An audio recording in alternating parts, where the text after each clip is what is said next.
Muito boa tarde a todos, estamos aqui começando mais uns 10 minutos de economia e hoje vamos falar um pouco do IPC do Reino Unido que saiu pela madrugada e também teremos a taxa de juros aqui no Brasil. Daqui a pouquinho, né, às 6h30 será divulgado a taxa de juros, né, que é previsto uma manutenção.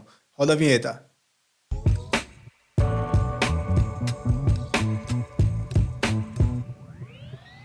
Então, pessoal, hoje a agenda não tão cheia aqui no mundo todo. Aqui no Brasil vamos ter um dado muito importante, que é a decisão do Copom em relação à Selic, que já tem uma previsão de ser mantida no dia de hoje, vai se manter ali nos 13,75%, né? O que o mercado espera hoje, na verdade, não é nem sobre manutenção ou redução da Selic, é sobre o comunicado que o Roberto Campos vai dar após essa taxa ser divulgada, né? Se vai ser um comunicado mais que vai começar a baixar a Selic em agosto ou setembro, e aí o mercado fica esperando essa questão, né, para reduzir Selic, para aumentar o consumo, né, estimular o consumo novamente, porque as empresas estão bem travadas, essa questão da Selic alta impacta bastante em empresas que têm muito dívida, né, muito empréstimo ali, está pagando bem alto e está bem difícil das empresas se recuperarem. Mas vamos começar aqui nossa sequência, falando primeiro aqui dos mercados, né, como é que foi, só atualizar aqui, como é que os mercados estão hoje, né? Estão todos fechados já agora no momento, em leilão para fechamento, né? Lá no Toronto, no Canadá, caiu 0,14%, o S&P 500 caiu 0,4%, o Ibov subiu 0,59%, FTSE 100 com queda de 0,13%, DAX com queda de 0,55%, África do Sul com queda de 1,48%, Xangai com queda de 1,30%, Nikkei alta de 0,56% e Austrália com queda de 0,58%. Ou seja, a maioria dos mercados aqui em queda, né? Muito porque o Jerome Powell fez um comunicado hoje falando que está muito longe de acabar o aumento de juros, né? Ou seja, vai ter muitos aumentos aí até o final do ano. Daqui a pouco eu vou mostrar a notícia que ele falou. Vamos lá. Nosso índice de ganância e medo está no 79, deu uma leve reduzida, né?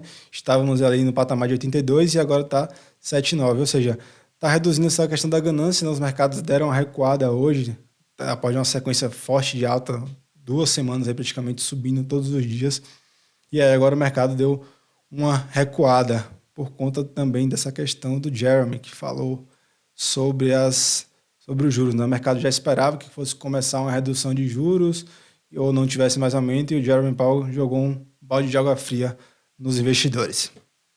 DXY tinha caído aqui, a gente tinha falado sobre ele, que estava se recuperando, mas foi só um repique, né? Já está querendo aqui perder fundo novamente. Hoje, caindo 0,44%, não, leve queda, mas a gente pode ver aqui no gráfico que está querendo perder essa região do 102 aqui, e se perder, ele deve vir aqui para o 100, 101, 100, que é esse fundo aqui, o próximo fundo para o DXY. O S&P, como tinha falado, caiu 0,52 agora, né? Está em leilão ainda o ativo, mas já está caindo aqui bastante em relação à última máxima aqui no dia 16, na sexta-feira. A gente vê que ele já deu uma boa recuada aqui, já caiu quase 100 pontos, né, desse topo que ele fez. Claro, subiu bastante, é normal recuar, né? Até a região aqui do 4.200, nessa ponta aqui foi o topo rompido, é normal esse recuo, é apenas um recuo ali, uma realização de lucros por parte dos investidores, né? Se a gente pegar aqui desde o 3.800, ele subiu praticamente em linha reta, né? Um momento aqui de consolidação, mas praticamente aqui em linha reta, e é natural fazer uma correção desse movimento. Petróleo operando em alta, quase na máxima aqui, alta de 2,31%, cotado a $77,12, né? Petróleo aí conseguindo se recuperar após atingir esse fundo nos 71, $72 aqui, conseguiu se recuperar. Vamos ver, né? Tem uma resistência aqui pela frente ainda, que é o 78, $80, é uma região aqui que não vai ser tão fácil de passar, mas vamos acompanhando ele, que a gente vai vendo como é que vai evoluir essa questão. Aqui o minério de ferro fechou em queda de 0,99% na madrugada de hoje. Deixa eu ver se eu consigo botar o gráfico aqui. Deixa eu ver se eu consigo atualizar. Minério de ferro que está naquele impasse ainda na questão da China, se vai retomar os estímulos, se não vai, se vai retomar o setor de construção. E aí o minério fica nesse impasse. A gente pode ver aqui dos últimos dias, cada quilo desse equivale a um dia de negociação, né? A gente pode ver aqui que desde o dia 9/6 o minério está aqui nessa região e não consegue nem evoluir para romper essa parte aqui, muito por conta da questão de demanda, de oferta, se a China vai voltar às construções, a China que é o maior consumidor de minério de ferro do mundo, e aí ele fica nesse impasse, nessa consolidação.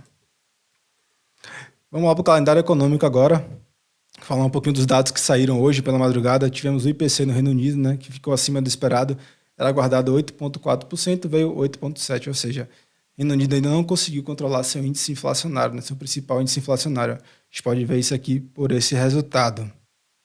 Tivemos também os IPP dos bens intermediários, que ficou abaixo do esperado. Esse é um dado positivo, porque o índice de preço ao produtor vai impactar futuramente no índice de preço ao consumidor, né? Primeiro, o produtor é atingido pela redução, o produtor consegue produzir bens mais baratos, com matéria-prima mais barata, e aí depois o consumidor vai sentir lá na ponta, na prateleira, no mercado, essa redução de preço.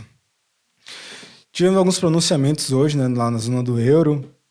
Tivemos aqui no Canadá, venda no varejo subiu, era aguardado 0,2%, veio bem acima do esperado, veio 1,1%, e também subiu bastante em relação ao mês de março, que havia sido menos 1,5%.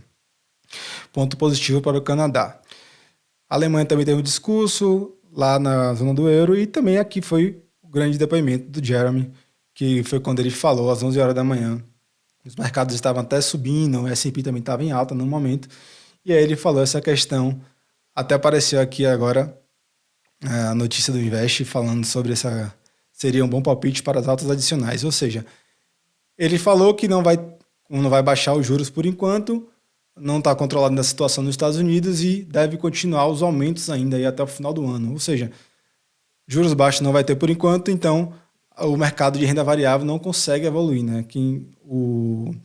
A questão dos juros altos trava muito o mercado, né? As empresas não conseguem ter crescimento, não conseguem reportar bons resultados por conta de financiamento, de pagamento dos juros, e aí também não consegue o mercado evoluir, né? As empresas não crescendo, o mercado também não cresce e trava toda a economia, né? Claro, é uma política agora contracionista normal. Tivemos uma política expansionista no passado ali por conta do Covid, teve que estimular o consumo, dar dinheiro, injetar dinheiro na economia, e agora está tendo uma política contrária para controlar essa inflação que foi gerada naquele momento.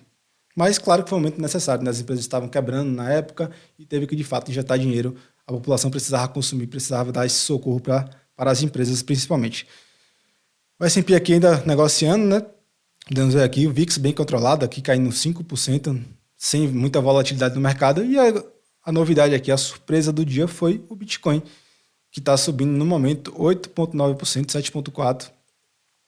E por conta dessa notícia aqui, né, que não foi o Jeremy, até tem uma brincadeira aqui na notícia, né?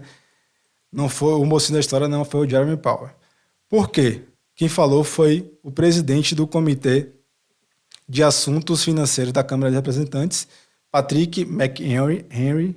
Ele falou aqui que vai ter um adiantamento, né, daquela regulação. A comissão irá debater e avançar em uma nova legislação que afrouxará a categoria regulamentária sobre a qual estão sujeitos os ativos digitais. Ou seja, vai beneficiar os ativos digitais, as criptomoedas, Bitcoin, todas as criptos, né, vão conseguir meio que sair uma legislação ali que é tão aguardada, né? O último fato que teve foi justamente contrário a isso, foi de não conseguir regularizar, e aí agora sai a notícia dessa positiva para as criptomoedas. E aqui no Brasil a gente começa a ter notícias não tão boas, né? Começa os bancos, os analistas, os economistas a falar um pouco sobre por que está subindo, começa a se questionar o porquê da alta, né? Primeiro aqui já foi o diretor da Tesouraria do Santander, Luiz Mazagão. Ele falou aqui justamente isso, né? Parte dos ativos já teve grande valorização e agora há um espaço menor para melhora adicional. Ou seja, ele já está falando aqui que o mercado pode começar a corrigir, né? Falando aqui o que traz uma ameaça de piora rápida nos mercados.